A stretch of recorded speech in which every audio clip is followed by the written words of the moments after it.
The latest crop progress numbers show corn holding steady, with soybeans seeing some positive movement. As the summer months progress, there's a number of factors that could impact the outlook for the ag market.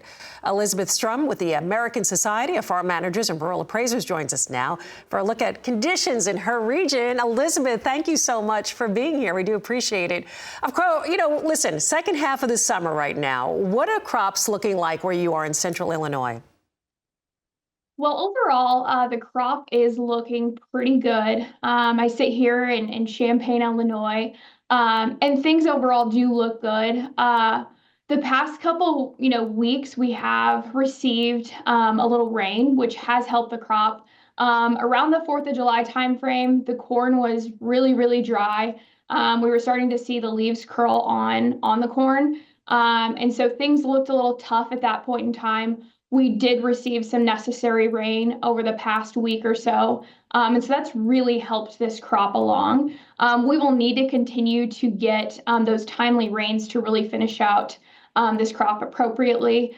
Right now, we're starting to see the crop tassel, and so farmers are out doing some scouting, making those decisions of whether they're going to apply fungicide this year with commodity prices where they're at. So we see a few planes flying, but I think we're definitely going to see quite a few here in the future. Typical conditions right now compared to previous this time of year? Yeah, I'd say we're a little bit on the dry side compared to what we typically see. But I think that we're still shaping up to have a good crop. It's been very hot, which has been a challenge. Around the 4th of July timeframe, we were getting up into the mid 90s. We now have backed off to like 80 degrees. We really do need some cool nights, especially during pollination.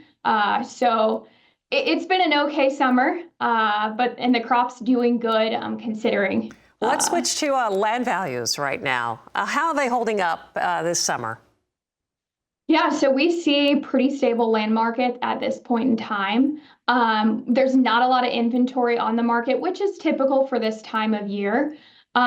We have talked to a lot of landowners, beginning of this year, they were considering selling their farm, but with the geopolitical landscape that we were in, a lot of them kind of waited on the sidelines and we're just waiting to see what would happen. We now have reconvened those conversations, and we do think going forward there will be more land on the market this fall. And we're expecting with what the crop looks like at this point in time, that land values will stay where they're at, if not tick a little higher, depending on what commodity prices do as we work into fall. Elizabeth, let's talk auctions versus listings. What do you think we're going to be seeing? Yeah, so I think high quality farms will still be selling via auction. There's a lot of competition for those properties, so they usually sell best via auction. I think we're going to see a little bit more listings than we saw in the past couple of years. And that's just because there's not quite the sense of urgency to be buying land. Farmers are one of our largest buyer groups of farmland. And so I think we'll see a few more listings. With an auction, it takes two really competitive bidders. With a listing, it only takes one. So the more B, C quality farms will probably go more towards listings. Great information. Elizabeth, thank you so much for joining us. Elizabeth Strom with the American Society of Farm Managers and Rural Appraisers.